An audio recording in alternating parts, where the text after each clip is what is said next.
Imagine करो कि एक सुबह आप उठते हैं और आपको खबर मिलती है कि एक आदमी टोक्यो में आया है जो दावा कर रहा है कि वह अभी अभी फ्यूचर से आया है। कोई फिक्शन नहीं, कोई मूवी सीन नहीं, यह एक रियल दावा था जो साइंस, मिस्ट्री और प्योर सस्पेंस की लेयर्स में दबा हुआ था। 1998 में जापान के बीचों बीच एक आदमी टोक्यो की एक बिजी स्ट्रीट पर क्लूलेस खड़ा मिला। कोई आईडी नहीं, कुछ भी नहीं, सिवाय एक ऐसे देश के पासपोर्ट के जो असल में है ही नहीं, टॉरेड। पुलिस वाले हैरान थे। उन्होंने उससे पूछताछ की, लेकिन उसकी कहानी का कोई मतलब नहीं था।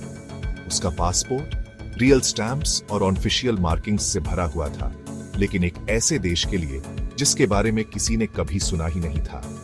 अथॉरिटीज ने उसे और जवाबों के लिए डिटेन कर लिया, लेकिन सबसे अजीब बात यह है, जब वे अगले दिन उससे पूछताछ करने गए तो वह गायब हो चुका था, वैनिश्ड।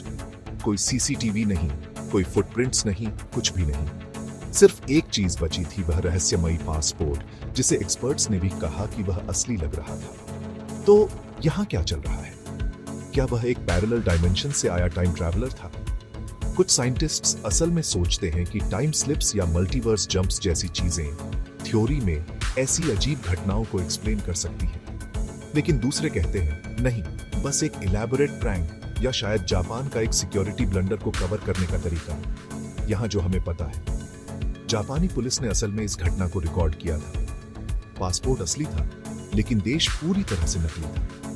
यहां तक कि उसका एक्सेंट और जो पैसे वह कैरी कर रहा था वह अर्थ के किसी भी देश से मैच नहीं करते थे।